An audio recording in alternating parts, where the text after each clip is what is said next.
راځئ د جنت تصور وکړو. اوس چې موږ ټول د نیکمرغۍ په لټه کې یو او په دې هم پوه شو چې په دنیا کې بشپړه نیکمرغۍ نشته او ټولې نیکمرغۍ په جنت کې دي، راځئ لږ د جنت په اړه تصور وکړو. د جنت په اړه به د رسول الله صلی الله علیه وسلم خبرې ولولو.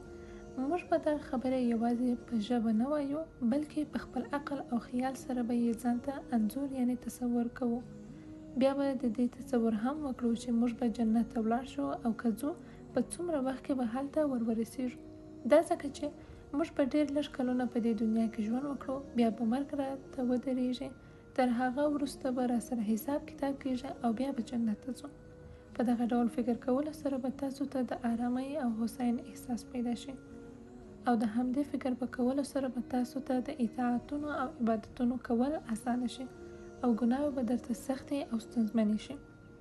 زه فکر کوم هغه کسان چې قرضدار دي، په ستونزو کې ښکیل او اړ دي او له همدې امله له ګناه څخه لاس نشي اخیستلی، هغوی چې زموږ دغه خبرې واوري ښایي چې روح او روان یې راوپارېږي او له ځانه سره ووایي دا دنیا نو څه ارزښت لري چې زه یې په لټه کې یم او هغه غواړم. موږ د دې لپاره پیدا شوي یو چې د تلپاتې جنت غوښتنه وکړو. موږ جنت غواړو نه دنیا. هغوی په دغه راز د خپل خیال په نړۍ کې ګرځي او له ځانه سره به وایي آیا زه دغه ټولې ښکلاوې باید په دنیا کې د شپېتو او یا کلونو اوسېدلو په بدل کې له لاسه ورکړم؟ 80 او یا کلونه د بې پایه ژوند په مقابل کې څه ارزښت لري؟ رسول الله صلی الله علیه وسلم په یو قدسي حدیث کې فرمایلی دی چې الله پاک فرمایي د خپلو صالحو بندگانو لپاره مې داسې څه تیار کړي چې نه سترګې لیدلې، نه غوږو اورېدلې او نه هم د چا په زړه کې راتېر شوي. رواه بخاري، حدیث نمبر 3244. لږ فکر وکړئ، داسې نعمتونه چې لا د بنده سترګو لیدلې قدرې هم نه دي، د هغو د ترلاسه کولو لپاره هلې ځلې نه کوو، خو د پسرلي او اوړي په موسم کې بیا د طبیعت د ښکلو منظرو د لیدو په خاطر لوی مصرفونه کوو. د خپل صالحو بندگانو لپاره مې داسې څه تیار کړي چې نه سترګو لیدلې، نه غوږو اورېدلې او نه هم د چا په زړه کې راتېر شوي. دغسې ښکلې خبرې دې لا تر اوسه پورې اورېدلې دي. تا به ډېرو سندرو او موسیقیو ته غوږ نیولی وي، ښکلې او خوندورې خبرې به دې اورېدلې وي، خو له دې سره د دغه پورتني حدیث په اړه څه فکر کوي چې رسول الله صلی الله علیه وسلم دې ستا په غوږونو کې خبرې درک وکړي؟ که هغه ستا په غوږ کې خبره کوي، آیا هغه اورې که نه؟ هغه وایي د خپلو صالحو بندگانو لپاره مې داسې څه تیار کړي چې نه سترګو لیدلې، نه غوږو اورېدلې او نه هم د چا په زړه کې راتېر شوي. اوس نو جنت د خپلو سترګو په وړاندې انځور یعنی تصور کړه. خپل خیال په کار واچوه او د جنت په اړه فکر وکړه. ته چې د هغو په اړه هر څومره ښکلی او په زړه پورې تصور وکړې، هغه بیا هم ستا له تصور نه ښکلی او په زړه پورې دی. له پورتني حدیث څخه هم دغه خبره ښه ښکاري چې وایي لا تر اوسه نه چا لیدلی او نه هم د چا په خیال کې راګرځېدلی. له پورتني حدیث څخه دغه راز ښکاري چې جنت له پخوا څخه تیار شوی دی، ځکه چې دغه حدیث شریف 1400 کاله پخوا ویل شوی دی او په هماغه وخت کې هم د ماضي زماني صیغه یعنی تیار کړی کارول شوې ده. ځینې ډلې د دغه حدیث په خاطر ځانونه د اسلام له دایرې څخه ایستلي دي. هغوی وایي ور له مخکې د جنت تیارول بې ځایه او بېهوده کار دی. هغه دا خبره په داسې حال کې کوي چې الله جل جلاله له هر ډول بېهوده او بې ځایه کارونو څخه پاک او سپېڅلی دی.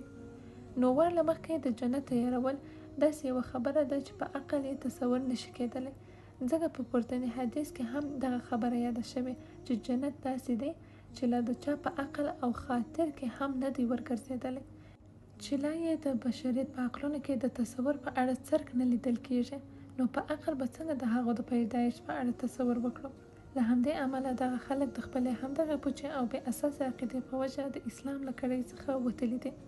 رښتیا خبره دا ده چې جنت له پخوا زمانې راهیسې جوړ شوی او پیدا شوی دی، خو پوښتنه دا ده چې ولې دومره پخوا چمتو شوی دی؟ په دې کې د بېهودګۍ او بې ځایه والي کومه خبره نشته.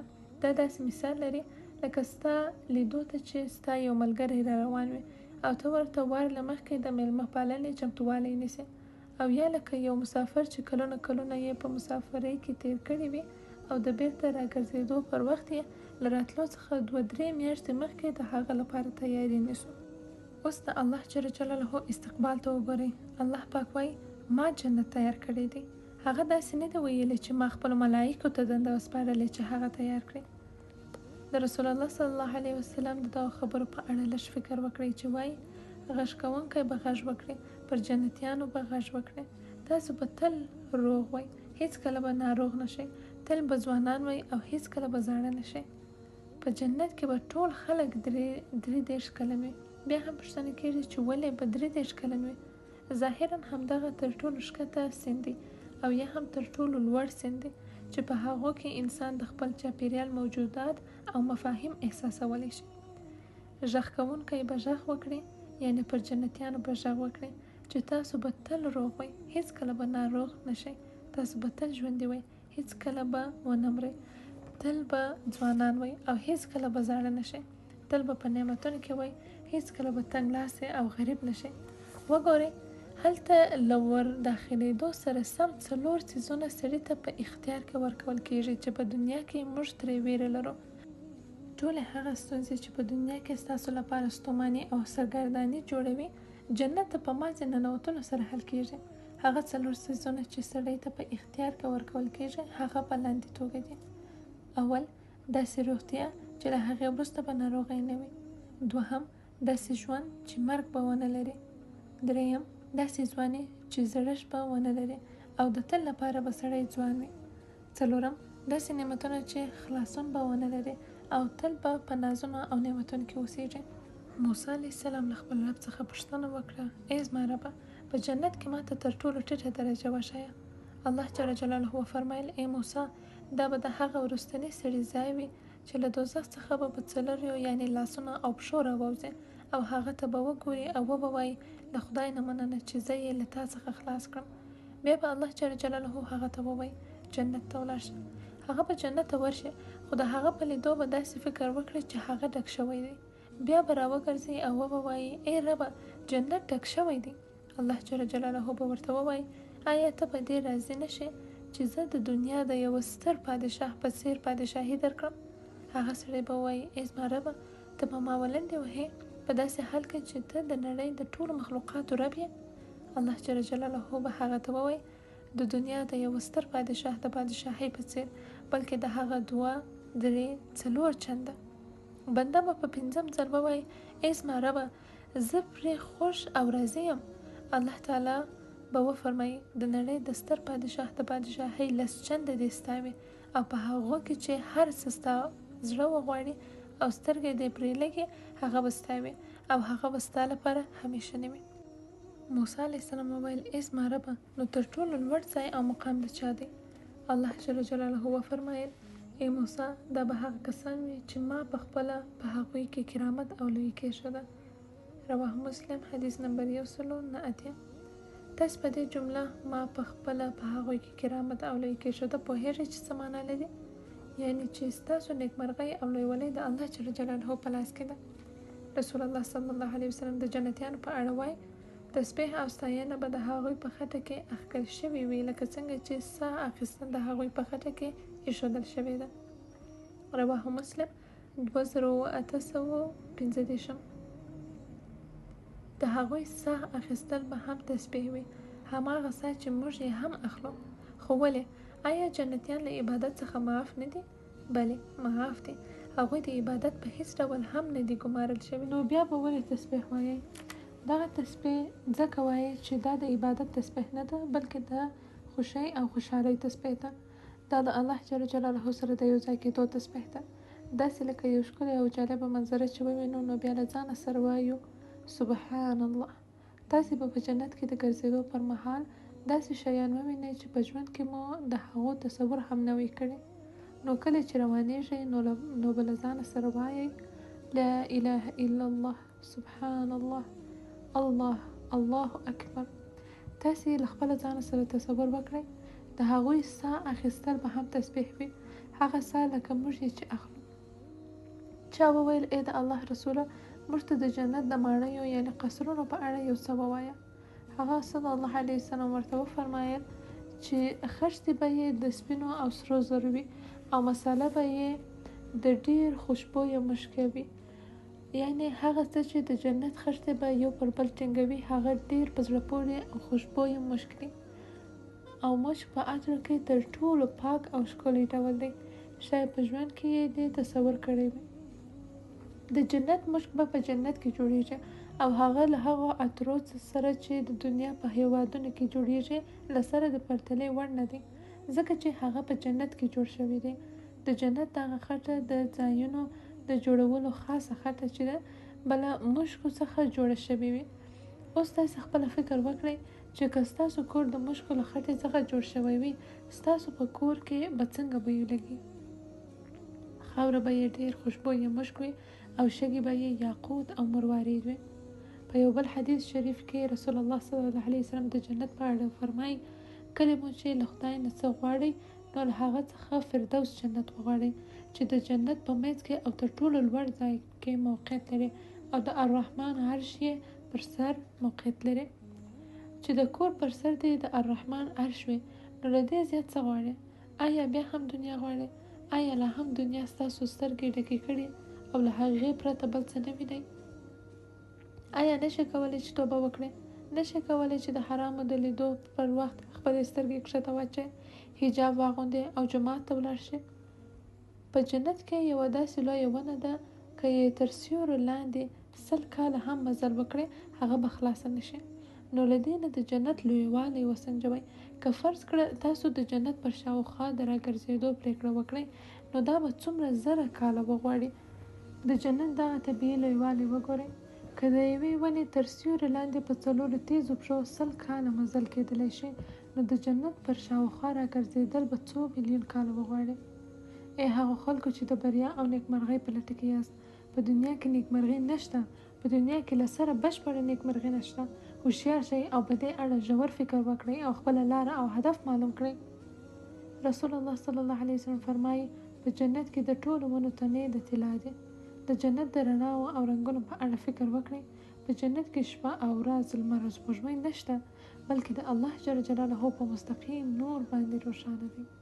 یوه ورځ رسول الله صلی الله علیه وسلم خپلو ملګرو ته وویل: داسې څوک شته چې د جنت لپاره مټې را بډ وهي؟ څوک به د جنت لپاره ځان په زحمت کړي او د هغو لپاره به خپل لستوڼې را بډ وهي؟ آیا داسې څوک شته چې د جنت لپاره هلې ځلې وکړي؟ دا ځکه چې په جنت کې هیڅ خطر نشته. د کعبې په خدای قسم، هغه څرکېدونکی نور دی، لګېدونکی وږمه ده، اسمانڅوکي قصرونه دي، روان رودونه دي، پخې میوې دي، ښکلې میرمنې دي، پریمانه او تلپاتې زیورالات دي، د تل لپاره لطیفې، نرمې، ځلېدونکې او تازه جامې دي، لوړ، بې عیبه او ښکلي کورونه دي. رواه ابن ماجه. صحابیانو وفرمایل: ای د الله جل جلاله رسوله، موږ به هڅه او کوشش وکړو. رسول الله صلی الله علیه وسلم وفرمایل: که خدای غوښتي وو. الله جل جلاله فرمایي: ان اصحاب الجنة اليوم فی شغل فاکهون. ژباړه: نن جنتیان په خوندونو اخیستلو کې بوخت دي. سورة یاسین آیه نمبر 55. ځینې کسانو چې عقلونه یې ناروغ دي وایي: آیا موږ به له جنت څخه په تنګ نشو؟ څوک چې دغسې خبرې کوي هغوی هیڅ نه پوهېږي چې څنګه به په تنګ کېږي.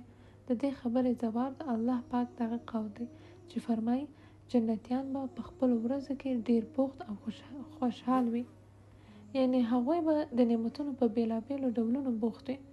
یاد ساتئ چې الله جل جلاله د دنیا له خوندونو پرته نوي خوندونه پکې پیدا کړي. د دنیا مشهور او پیژندل شوي نعمتونه لکه خوراک، څښاک، پوشاک، د نر او ښځې ترمنځ اړیکې او داسې نور دي.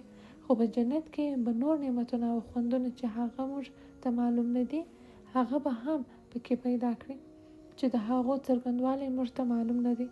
موږ نه پوهیږو چې هغه خوندونه به څنګه وي. هلته به ډول ډول نعمتونه وي او تاسې به له یوه نعمت نه بل او له هغه نه بل او بل ته انتقالیږئ. یو بل نوی او تازه نعمت چې په دنیا کې تاسو نه لیدلی او نه مو ازمویلی دی، هغه هم الله پاک ستاسو لپاره پیدا کړی دی. د جنت له میلیونونو نعمتونو، نویو نعمتونو څخه ماته یوازې یو معلوم دی، او هغه د الله جل جلاله لیدنه ده. موږ د هغو په حقیقت او څرګندوالي نه پوهیږو، ځکه چې موږ تر اوسه پورې الله جل جلاله نه دی لیدلی. خو رسول الله صلی الله علیه وسلم د دغه لذت په اړه وایي: هغه څه چې دوی ته ورکړل شوي په هغو کې د الله جل جلاله له دیدار نه بغیر هم هیڅ هم دومره په زړه پورې نه دي. یعنی هغه څه چې دوی ته ورکړل شوي په هغو کې د الله جل جلاله له دیدار نه بغیر هیڅ هم دومره په زړه پورې نه دي. پر دې ټولو سربیره به داسې خوندونه هم وڅښئ چې هغه پیژنئ او یا یې نه پیژنئ. په دې صورت کې تاسې په دنیا کې څه شي لیدلي چې دومره پرمین یاست او دومره مو ټینګه نیولې او پرې بوخت یاست. ته چې له یوې نجلۍ سره مینه لرې د هغې لیدو ته ورځې، له هغې سره چکر ته ځې او بیا وایې چې نشې کولی له هغې لاس واخلې. آیا ته د جنت خوندونه او ښکلې منظرې، معلوم او نامعلوم خوندونه او نعمتونه هیر کړي چې توبه نشې کولی؟ ای خورې، ته په دنیا کې څه ستونزه لرې؟ آیا تا جنت هیر کړ چې وایې سره د دې چې د توبې درس مې اورېدلی خو بیا هم نشم کولی چې توبه وکړم؟ پوښتنه رامنځته کېږي چې ولې توبه نشئ کولی؟ دا ځکه چې تاسې به الله جل جلاله باندې توکل نه لرئ او هغه نه پیژنئ. آیا د جنت مینه دې توبې ته نه هڅوي؟ آیا د جنت مینه تا د مور او پلار سره مرستې، صلې رحمي، تقوا، حجاب، په جومات کې لمانځه او د حلال مال خوړلو ته نه هڅوي؟ نو که داسې نه وي بیا له جنت سره ستا مینه څه شوه؟ هغه صلی الله علیه وسلم فرمایي آیا تاسې څوک شته چې د جنت لپاره مټې رابډ وهي؟ د هغه دا وینا دې هېره کړې ده؟ رسول الله صلی الله علیه وسلم فرمایي د جنت د دروازې د دوو اړخونو ترمنځ 40 کاله واټن دی او داسې ورځ به راشي چې له ګڼې ګوڼې به ډکه وي. داسې فکر مه کوئ چې د جنتیانو شمیر کم او لږ دی. ځینې خلک وایي چې موږ ټول به دوزخ ته ځو. دا خبره سمه نه ده. که د خدای رضا وه په میلیونونو کسان به جنت ته ځي. له الله تعالی نه غواړم چې موږ هم په هغو کې ګډ کړي او موږ له هر ډول حساب او عذاب پرته د جنتیانو په ډله کې وشمیرل شو، چې دا خبره د خدای لپاره سخته نه ده.